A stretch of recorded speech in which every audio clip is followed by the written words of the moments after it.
Hello, thank you all for tuning into our Aircast tonight. My name is Jordan Toledo, and I am the coordinator for tonight's Aircast on the General Laws Committee. I am a senior at George Mason University, currently interning with Democracy on Air, a nonpartisan nonprofit that is supporting the Virginia On-Air Governance and Election Hub at va.onair.cc. Tonight's Aircast is being live streamed and recorded. The recorded video will be archived on the Virginia On-Air website and on our YouTube channel. Our host for tonight is Delegate David Bulova. David Bulova was first elected delegate for the 37th District in 2005. The 37th District includes the city of Fairfax and parts of Fairfax County. Delegate Bulova serves as chair of the General Laws Committee and chair of the Commerce, Agriculture, and Natural Resources Subcommittee in the Appropriations Committee. Additionally, he serves as a member of the Education Committee, Agriculture, Chesapeake, and Natural Resources and Appropriations Committee. Now I'd like to welcome Delegate David Bulova. How are you doing tonight, Delegate? I'm doing great, thank you. How are you? I'm good. Thank you so much for being here. I know you have a very busy schedule, but I look forward to hearing about all the great work your General Laws Committee has been doing. Can you give us an overview of the highlights from this winter's General Law Committee? Yeah, no, and so thank you very much. It is wonderful to be here with you tonight. Before I give some highlights, I wanted to spend a little time just kind of talking about what we actually do. Because the term general laws is kind of generic, right? And so from most of our sister committees, and there's 14 committees in the House, you can tell exactly what they do by their name. And so you've got the Education Committee, you've got Health, Welfare, and Institutions, and you've got Public Safety. But general laws is a little bit different in that we're a bit of a workhorse and we deal with a whole range of different issues. In fact, I had to write them down because it's hard to go ahead or easy to go ahead and forget exactly all the issues that we cover. But just to give you a little bit of a flavor, we deal with alcohol, we deal with gaming, we deal with procurement, we deal with the Freedom of Information Act, we deal with the regulation of professions and occupations. So anything from a real estate agent to plumbers to cosmetology, if you are licensed as a profession in Virginia, we cover that area. We deal with the administration of government, housing, symbols of the Commonwealth. And so I bet people didn't know that we have a state amphibian. And so if you want to have a state anything, that goes through general laws. Conflict of interests, consumer affairs, and then anything that doesn't fit neatly in one of our other committees. And we even deal with cemeteries. And we had a bill last year that actually addressed whether a person could be buried with their beloved pet. And so that was a real bill. It was a little creepy. And the answer is yes, you may now do that. It is fun to note that General Laws is among the oldest of the committees in the entire General Assembly. It traces its roots back to 1677. And it was originally the Committee on Propositions and Grievances, and we changed our name to General Laws in 1901. So this last year, the whole House of Delegates, we met virtually, and that included our committees and our subcommittees. And so we did our job from home or wherever we wanted to go ahead and set up shop. But that did not keep us from addressing some really, really big issues. And so kind of your point, what are the things that we really focused on over the week or over the winter? So one of our biggest priorities was housing.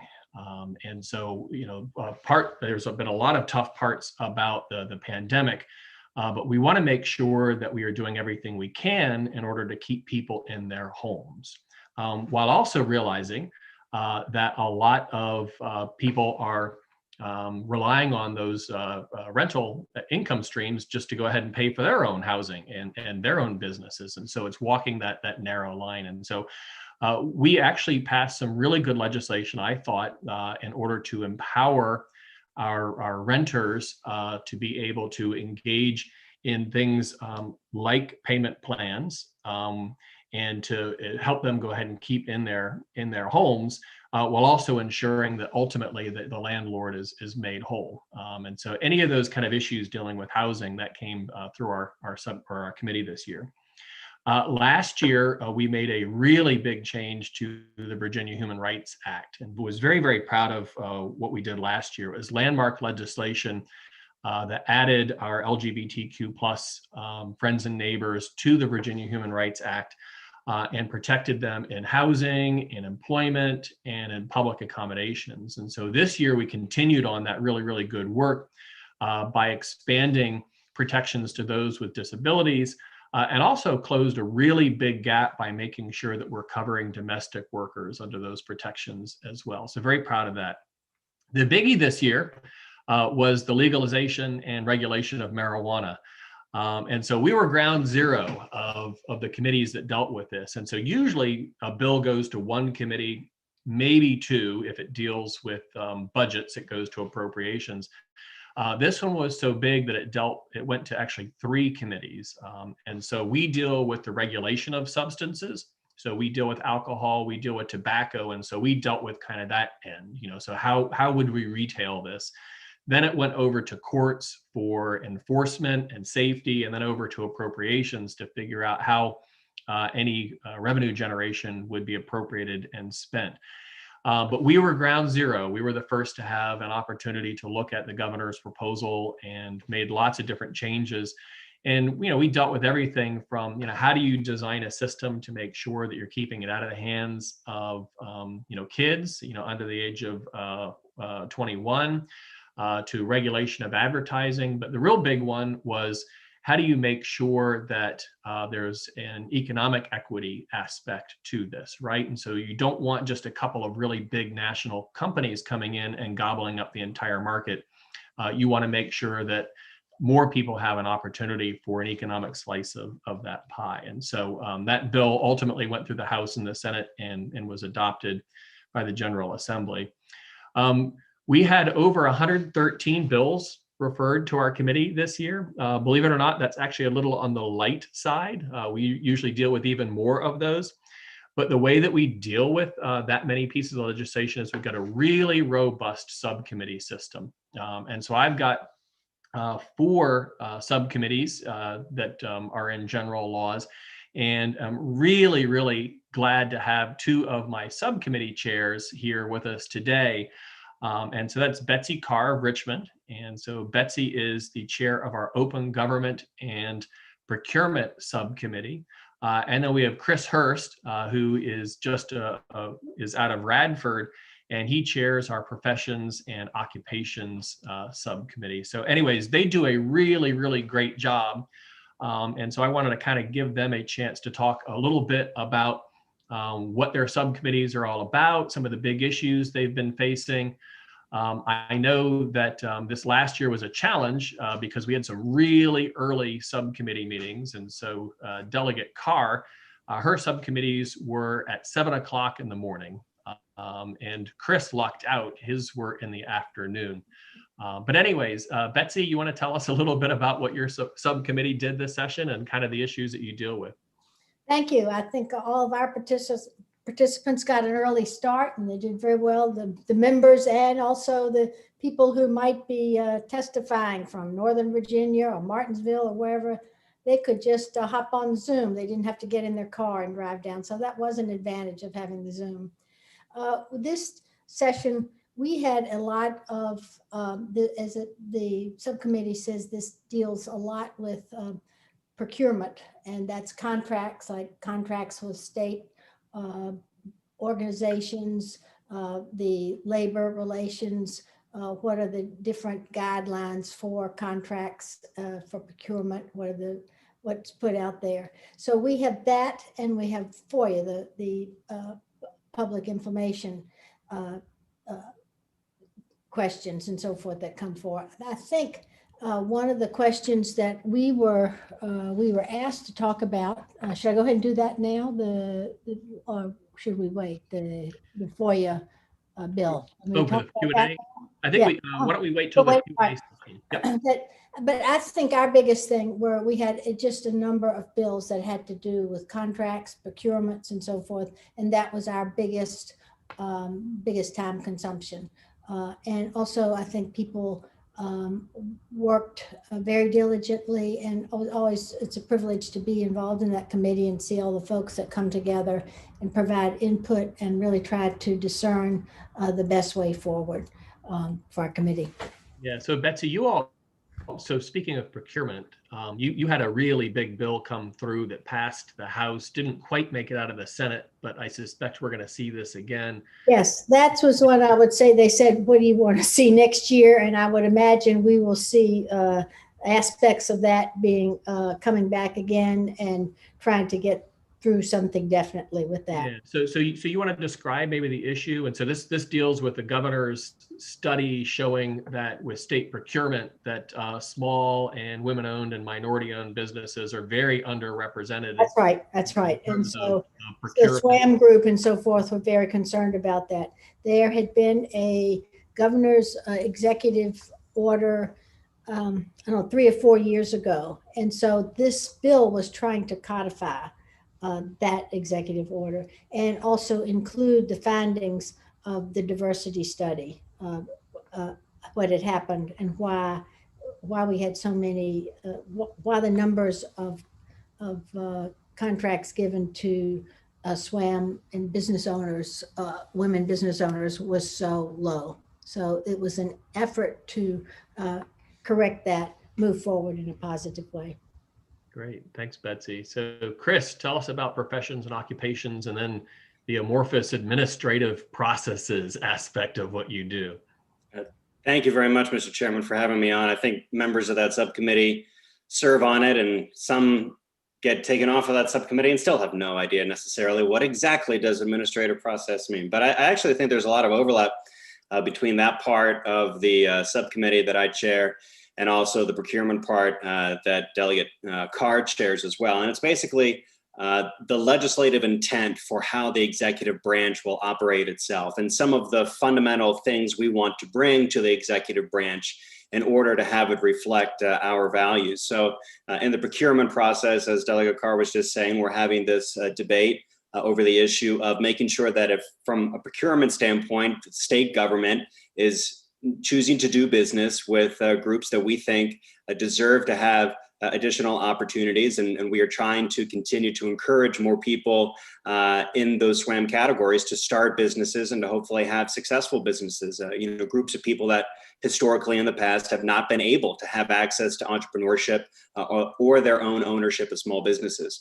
And so we have a huge, I think, influx of bills that have come in the last few years that are related to diversity, inclusion, and equity. And there are lots of things that we can do in state government, but then also in the Administrative Process Subcommittee to have an effect on how the executive branch also operates, here in the Commonwealth of Virginia.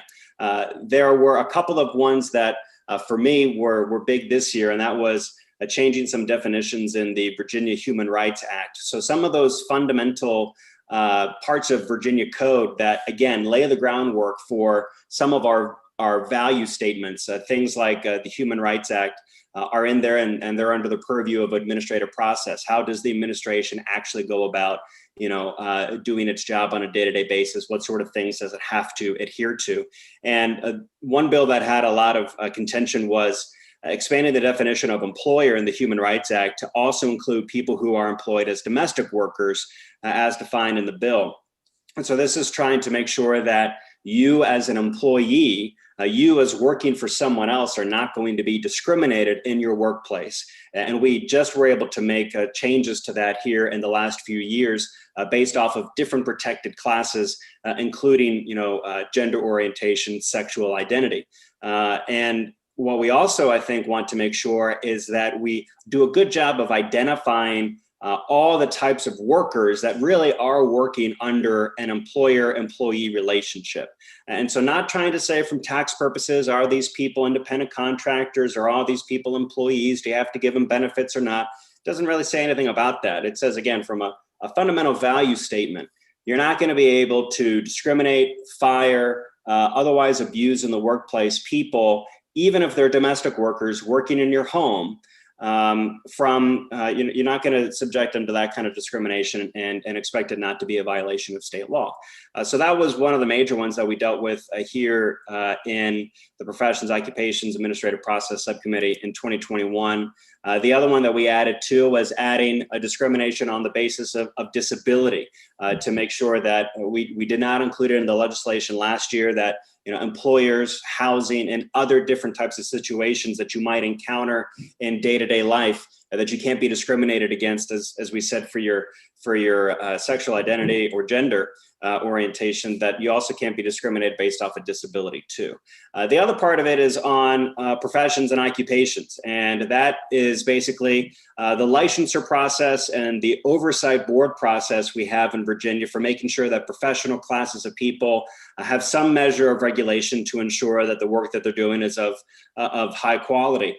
And the bill that everybody still talks about that we had was actually last year, and it was the chairman's bill. And sometimes it's what I like about general laws is we get to really have some debates about things that maybe you wouldn't have previously thought about, where you have opposing viewpoints. And sometimes we introduce these bills because we do have a particular feeling on them, but also because it's important for us to start to have some discourse on these issues to try and get some resolution. We still don't really have resolution on this one. And so for that, we're just going to keep the current standard the same, which says that if you want to be able to have a license to practice barbering or cosmetology, you have to have 1,000 hours of training in the field. If we were, the bill that was introduced would have prohibited us from having that requirement. And so here you had this battle of, if somebody is going to be doing procedures on your head and on your face, do you want them to have a certain number of hours that you have for training? Well, what is the purpose of having a set number of hours? And that's what we have in a lot of our code as it relates to regulation of professions and occupations. Is 1,000 enough? What about 900? Would 900 be enough? And so where do you try and find that right balance? It's never going to be a perfect number, but you have a number that is sizable, something like 1,000 hours, if you believe as a value that it's important to have a sizable amount of time dedicated in the field to practicing this before we're going to give you a license. But there is a strong argument to be made that maybe those are a little arbitrary. Maybe they don't actually truly reflect the ability or the talent of the people who are applying for these licenses. So these are continued questions that we have all the time in the General Laws Committee. As the chairman said, we're kind of the soup to nuts committee, but it's basically, a lot of it's conflict resolution for a lot of smaller groups of people that don't necessarily have a role in the Education Committee or in the Healthcare Committee, but they are in housing, or they're in a profession like cosmetology or a barber, or they, are in funerals and cremation services, and doing different things like that. All of those kinds of different professions are things that can spill over into general laws. Yeah.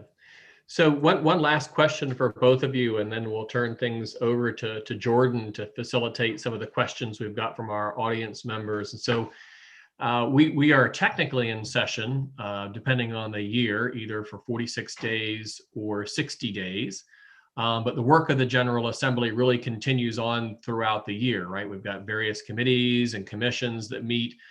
So when you've got an issue that is important but not quite ready for prime time, you have an opportunity to work in the out years on that. And so I know for Betsy, we have something called the Freedom of Information Advisory Council. And oftentimes when somebody introduces a FOIA related bill, rather than trying to do that on the fly, we'll send that over to the FOIA Council, and they'll work through the issues and they'll come back to us with a recommendation.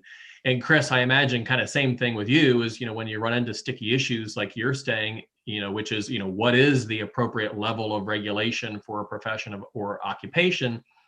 How do you work that out? When you're not under the stress of a very packed session. And so maybe each of you could talk a little bit about, how that works in the off year, who kind of gets involved in that, and, maybe one or two very big issues, that you see that are being worked on over the summer and into the fall in anticipation of the 2022 session. It was mentioned earlier that a lot of times bills go through one or two committees, and I can bring up an instance right now. There are a couple of things that have come up through procurement and then general laws, where one issue was trying to have a consistent treatment of workers that work for state projects. And so we put something in the budget and some budget language during the special session But this put together a work group, pulling together labor folks, DGS, contractors, everyone who might have issues having to do with procurement or particular projects and concerns that might have come up. And so we have that has been expanded because there were more stakeholders that needed to be involved. And so that is a work group that is continuing under our Secretary of Labor, Megan Healy. In addition, as you mentioned, there are a lot of things that are very complicated about procurement. And this session, we had a work group set up that it's going to be, again, a kind of a group that people can refer to, just like FOIA or so forth. They can have bills and issues go to this procurement study group workforce and have some of the details hammered out or looked at so that there's more understanding and more clarity for everybody on how that works. So those are two big issues that have come out of general laws, and very happy. I think that's really good work that people are moving forward, looking at those issues because they involve a lot of people and a lot of projects and a lot of state money and so forth. So very happy that we're moving forward in that direction. Yeah, thank you, Betsy. Those are big issues, with lots of stakeholder involvement needed to work through the details. How about you, Chris? Oops, Chris, you're on mute. Sorry about that. I think that we still have a lot of implementation to do for some of the diversity and inclusion legislation we've done that is reflective in state government. We also have created a lot of new offices in our state government, and the creation of those new offices and new positions has come through my subcommittee a lot of the time. And so I think that there's already been a discussion and trying to sort of put our arms around better creating these new offices and new positions and really their efficacy and value versus being able to, have some type of symbol or pat on the back for trying to achieve some goal or try to resolve some issue. But is it really by creating a new office or position that we do that, or is it by trying to achieve it through some alternative way? Now, I am one who has passed legislation to add an additional office to create a position in Virginia. It's the Office of Children's Ombudsman that reports directly to the governor. After we had continued issues of our local departments of social services not investigating certain claims against children and not really having an oversight mechanism in Virginia, right? So an unmet need where you have to have oversight. But we've done a lot of, I think, really good creations of offices. We did one on trying to merge together education and the workforce, creating that as an office to try and help streamline all of the stakeholders that have something to say about workforce development and education to make sure that we are, at least having a conversation about how we're going to prep our children for the careers of the future. We also created a position of a military spouse liaison to try and assist spouses of military families to be able to enter into a new community if they are stationed in Virginia and are moving elsewhere, and then to also assist them if they are going to be leaving Virginia to be stationed somewhere else. So these are all really good things that we've done. I think, though, that what we don't want to do is set a huge precedent that every single bill that wants to seek the creation of one of these offices is inherently, just going to be added to state government and the executive branch. Great, thank you, Chris. And before we turn it back over to Jordan for the questions, it looks like you've been joined by a guest behind you, so you got to make an introduction. Oh, that's Emily. So she's have a little cameo here. Yeah, we don't have anything else. Thank you for joining us here, so we're still waiting for furniture to arrive. So perfect. All right, Jordan, turn it back over to you. Well, thank you. I would like to thank all three delegates, not only for your participation in civic engagement, but for opening up this discussion and adding transparency to these committees that are so essential to Virginia politics. I know myself and every one of the participants and also the public is going to walk away with a wider breadth of knowledge of the bureaucratic system of Virginia local politics. So thank you all three. And now I would like to introduce the audience questions. I will begin with our first question, and this question is for all three delegates. This question is from Megan Rhyne, the Executive Director of the Virginia Council for Open Government. Hello, Mr. Chairman and Chairs Carr and Hurst. Thank you for letting me participate. I'm not going to ask a FOIA specific question, though that is my usual bailiwick. My question is about what might be done to cut down on the number of bills that are left in committee, not just yours, but other committees, without having received any kind of hearing. Yeah, no, thank you, Megan. And I'll let my two subcommittee chairs join in as well, but it's a really important question. And number one, let me thank you for your advocacy. You have just been an enormous asset to the General Assembly with respect to making sure that it's an open and transparent process. So thank you for that.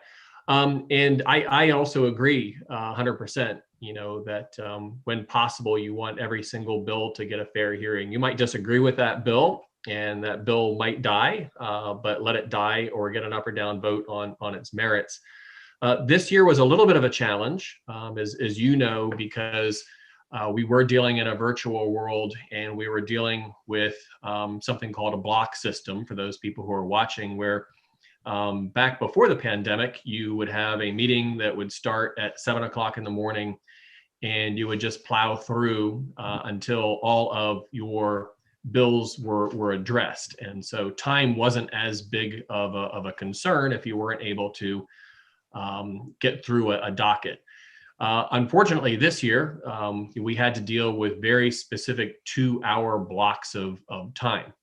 And the way that the system works is that if you're not done in your 2-hour block, Zoom stops, and then anything that is not dealt with doesn't get dealt with. And so we had to make some strategic decisions about making sure that your bills that had the most chance of being able to get through, or the ones that were likely to have the greatest amount of debate, that those were on the docket, so that we could make sure that we got through those. And so unfortunately, in that case, you had to look at a bill and say, all right, this bill isn't likely to go anywhere or isn't quite ready for prime time. But in general, Megan, I agree 100% with you that when we get back to normal, we want to make sure that every bill gets a fair hearing, because every member of the General Assembly represents our constituents and their voices deserve to be heard. Anyways, Chris and Betsy, I don't know if you wanted to add on to something. Yeah, Go ahead. Delegate. No, go for it. I was just going to say, some people have said that having a limit on the bills was a handicap, but I also think in some ways people had to pare down their issue. I mean, I had several things I wish I could have introduced this time, but could not because of the limit. But in some ways, because we had a limited number of bills, that we could hone and focus more. Now, I don't know, that's something we want to do in the future, but it's something we can learn from, I think. Yeah, and just to add on to that before Chris takes over, typically on our long sessions, there's no limit to how many bills that people can introduce. In short sessions, we usually in the House, I think, have a limit of 15 bills, if I understand, or if I remember correctly. This year, we self-imposed a limit of 7, realizing again that time was going to be short. It doesn't help when you do have members who introduce dozens and dozens of bills, because it does clog up the system, right? And so, again, realizing that we only have a certain amount of time to get the people's business done, there was a certain beauty to making sure that people were prioritizing what bills they put in so that we could actually pay good time and attention to them. Chris? Yeah, I think that there just needs to be a distinction for those bills that sometimes are intentionally not given a hearing by, and this has happened over the decades in Virginia, that aren't scheduled for a hearing because they are particularly thorny. There may not be an actual plan for implementation, especially if these are going to have large fiscal impact. And so, those, I think, don't get a hearing for those particular reasons. But then you also have really frivolous, unnecessary, sometimes only for political stunts, a category of bills that try and achieve that. And I don't know whether, I guess because everybody is duly elected to serve their constituents, that's whom they choose. So they have every right to be able to introduce legislation to do whatever they want to do. But Is it going to help contribute to, I think, a robust discourse? I think is part of the consideration. So for me, it just underscores the fact that I had no idea how much in Virginia. It's not like DC, and we do hear the vast majority of all bills, do get a hearing, which is not the case in DC. So that's at least some benefit. But that, just like baseball and football, there is a rule book, and just like baseball and football, sometimes it's a contact sport in the General Assembly, and so trying to figure out how to play that sport, it requires you to have different abilities, different tools in the toolbox, different options available to you as you're trying to run plays, as you're trying to, get into the end zone, and so. I think that there's definitely opportunity to talk about, making changes to how we do business, to maybe take away some strategic advantage that some groups of people may be able to get, but that overall not having hearings on bills hurts the transparency of the process that we do. So we have our own committee on rules just to talk about some of these things and talk about particularly thorny issues. But just like making a change to a major sport, you have to go through a huge process and generally get to some sort of compromise. And if we really wanted to go down that road on this particular issue, I think that, clever people, creative people could come up ways where maybe we could improve the system in some type of compromise. Great. Thank you so much, Megan Rhyne, for your question. And thank you, delegates, for your honest answers. Next, I would like to introduce our second question for Delegate Bulova from Nanayaa Obeng, who is a senior international politics major at GMU, as well as a Democracy on-Air intern. Hello. Hey, how are you? I'm good. How are you? So my question is, how have the universities addressed HB 1529 in promoting greater transparency for donations? Great. So thank you for that question. It's an issue near and dear to my heart. House Bill 1529 was my piece of legislation, and it was born out of an unfortunate situation at George Mason University, where they went back and looked at donation agreements and discovered that there were some agreements that stepped over the bounds with respect to influencing the academic decision-making process. And so things that, with looking at them now, you'd say, hey, those shouldn't have been approved. And so the question was, how do you make sure that you don't repeat that kind of situation in the future? And so we're working with Megan's group and a number of other groups, as well as our colleges and universities.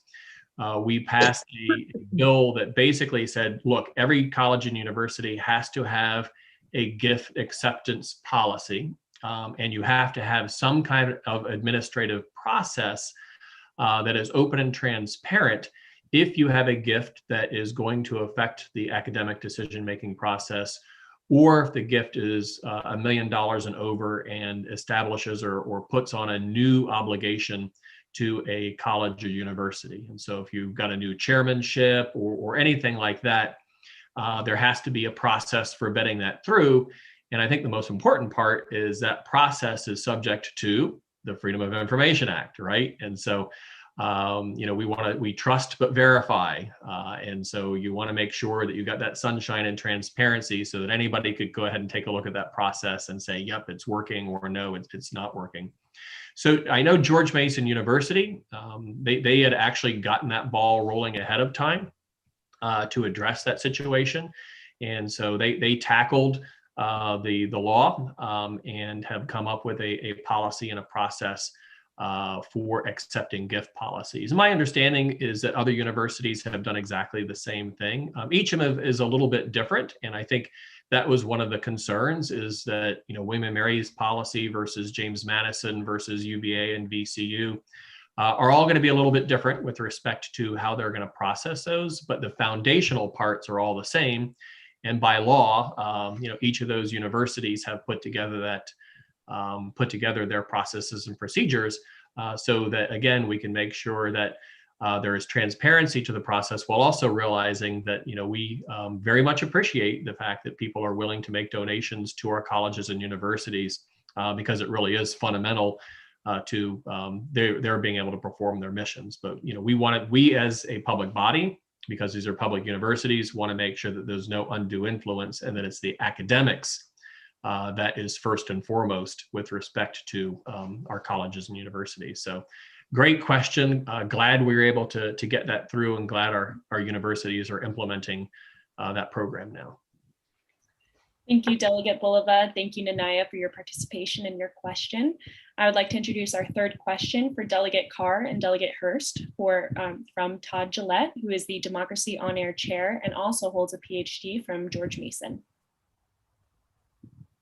Great. Thank you, Jordan. And thank you, delegates. I've actually really been enjoying this discussion, really informative, really interesting.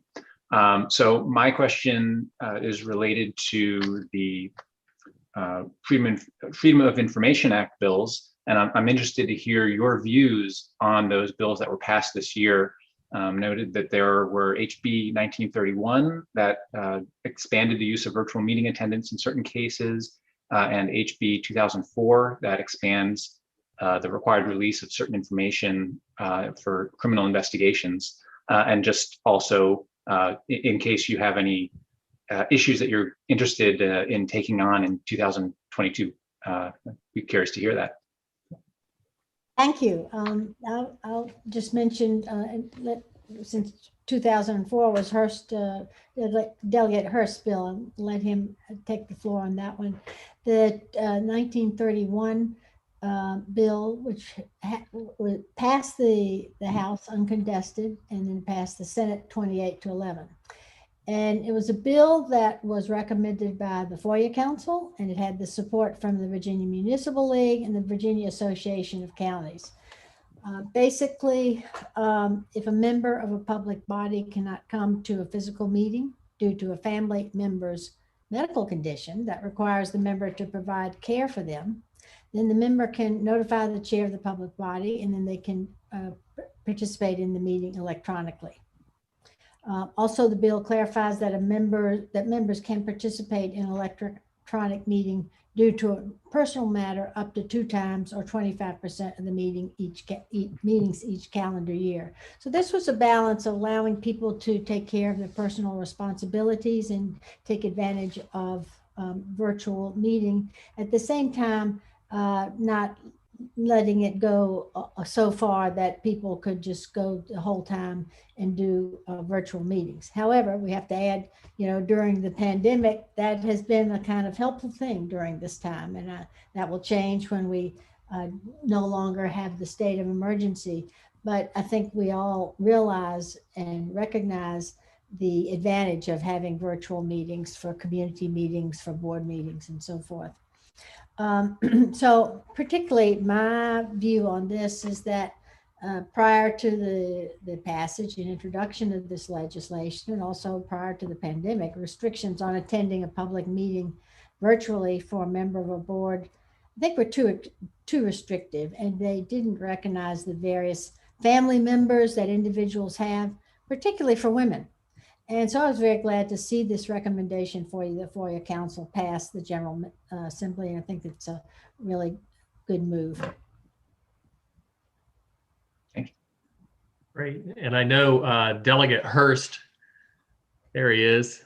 Sorry, all of us now used to meeting virtually. I had to go stop the dryer so it wouldn't buzz, give my response. Okay. You were the sponsor of House Bill 2004, and I know this is a pretty big, important piece of legislation with some significant ramifications. So, yeah, thank you, Mr. Chairman. Thanks, Todd, for the question. Again, in general laws, we really have to debate and consider some fundamental questions and values for how government is going to operate with its citizens. And what had currently been law and precedent in Virginia is that criminal incident information. So when a criminal incident actually occurs, that there would be some basic who, what, when, where that could be released to the press or to individuals so that people know in real time, at least that something has happened with maybe a sentence or two of information and not much more than that. Then you have criminal investigative files that can go all the way from origination through prosecution, sentencing, and the appeals process, and then ultimately become closed.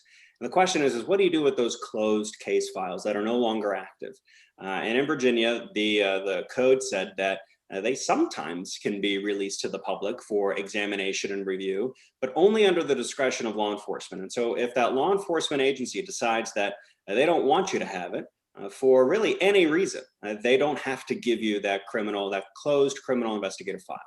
And we thought that it was important for us to advocate for legislation that would change that paradigm in Virginia, because I believe that the public has a right to see these completed case files, that ultimately the casework that is done by these investigators is done on behalf of victims and their families seeking to get justice, but it's also on behalf of the state and the people that represent the state, meaning that we should have a right to be able to see what they're doing and how they're doing it, and if they're being effective, and if they're doing the kinds of things that we as society believe that law enforcement should be doing. And also too, as Virginia has ended the death penalty, which happened this year, the question is do we have, one of the main motivators to get rid of that is the fact that there are people who are wrongfully convicted who are currently incarcerated. And sometimes they even are given death sentences too. And in Virginia, how are we able to figure out and understand who may have had one of those wrongful convictions? Well, a huge avenue for people to seek justice in that route is through reviewing the case files and seeing if there are discrepancies.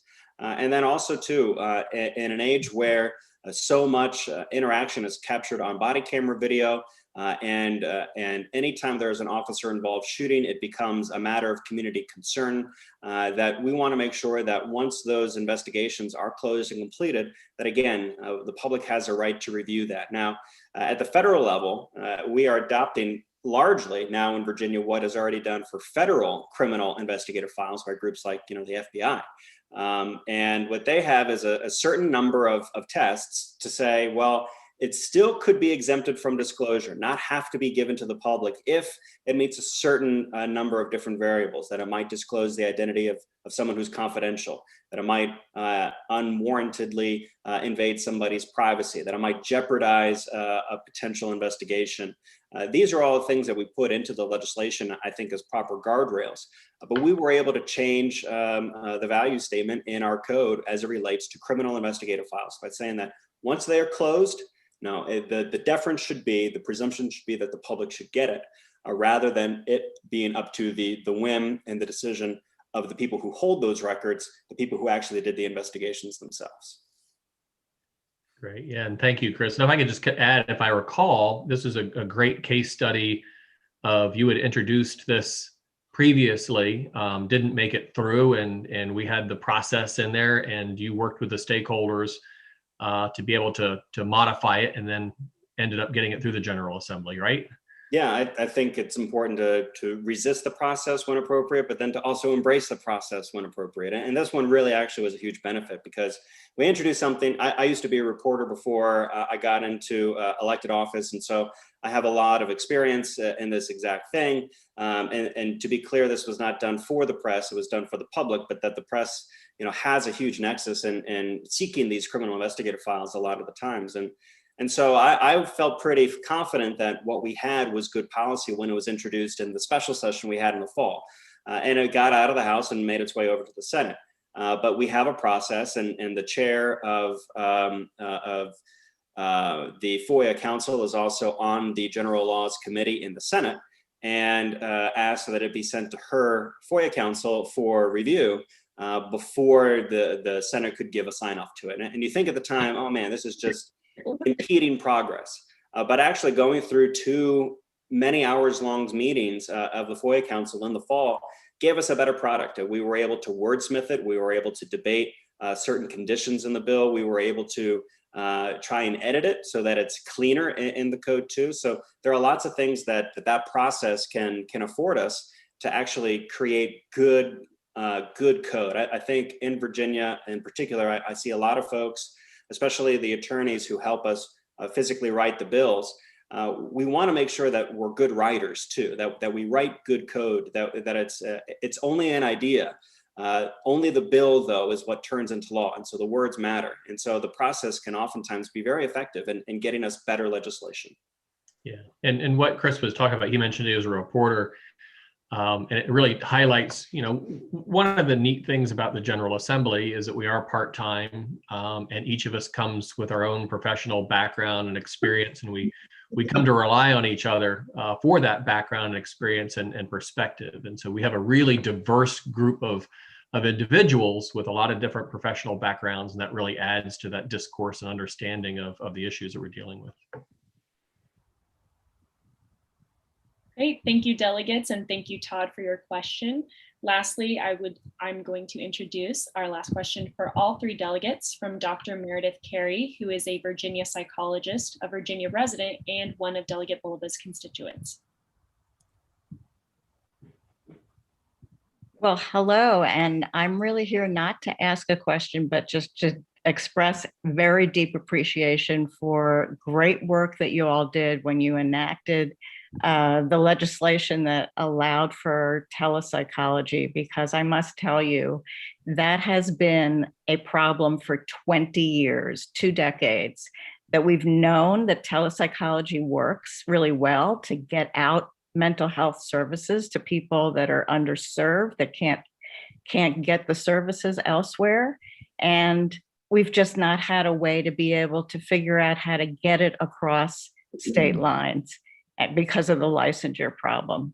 And somehow you all figured it out. And when you enacted that legislation, that means that any licensed psychologist from any of the other states can provide telehealth psychology to any Virginian for any reason. And that is just a fabulous, fabulous service. I hope you understand what a monumental contribution you all made.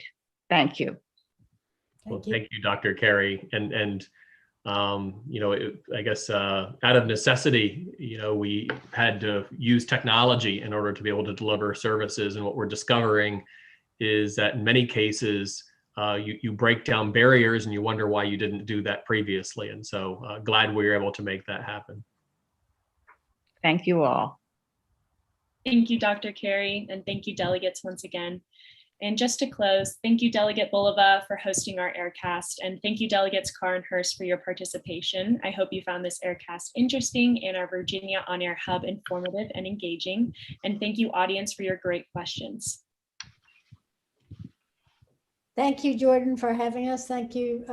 It's such a delight and special privilege to be part of Chairman Bulova's team and continually learning, and so glad to have this opportunity to be able to share with you. And thank you for hosting and creating this. I really appreciate your work with this and just getting the word out to our citizens so everybody can understand a little bit more, including ourselves. What Madam Chair said, thank you very much, Jordan, for hosting and for all of the wonderful questions we had. And just would like to say that I think we have the best chairman in Chairman Bulova for an entire committee. It really lets us kind of have some free roam to run around with our subcommittees, considering how diverse the subject matter can be. So he's a great point guard to have, you know, making sure we're all in good position. So it's a fun committee to be a part of, for sure. Great.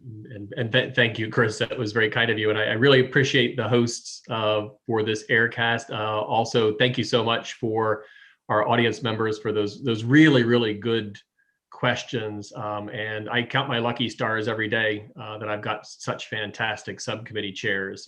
It really is a very, very fun committee to work on. We deal with a lot of really, really important issues that touch the lives of people throughout the Commonwealth of Virginia.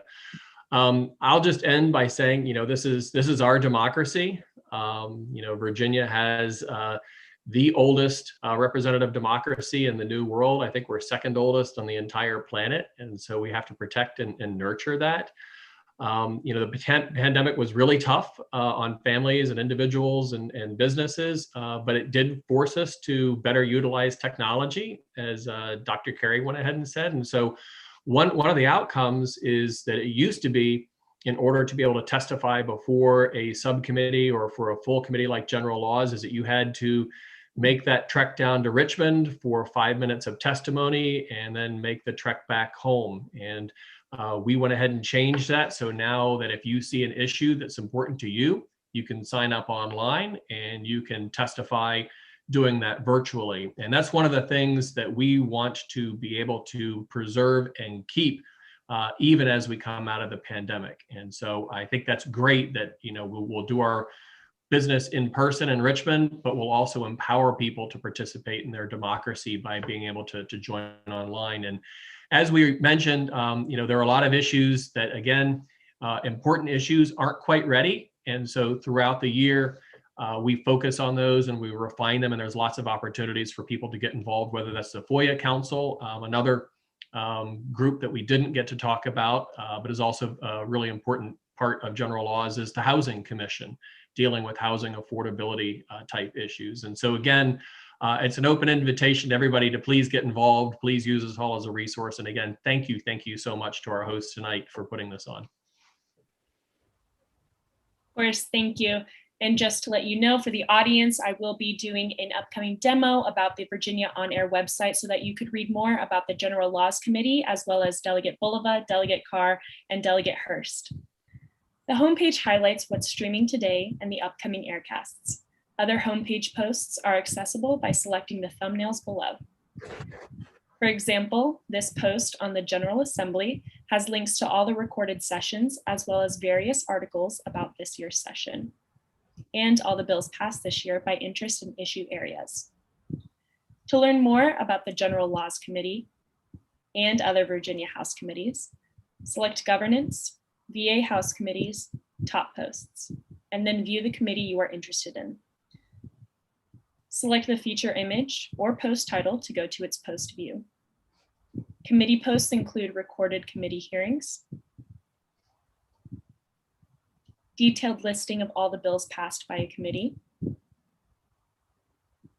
and commissions and boards related to a committee's lawmaking.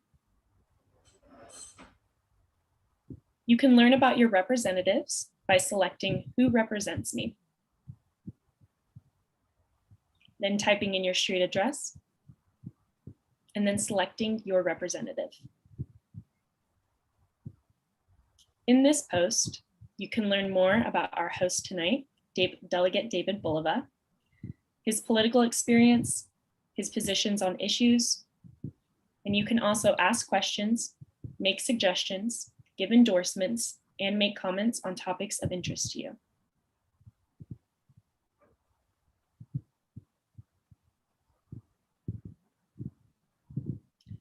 Go to va.onair.cc to learn about, discuss, and get more engaged with Virginia governance and elections. Select the VA logo to subscribe to our YouTube channel and watch the About US onAir network video to learn more about our 50 state hubs and central us.onair.cc hub. Thanks for making your democracy better, and have a nice evening.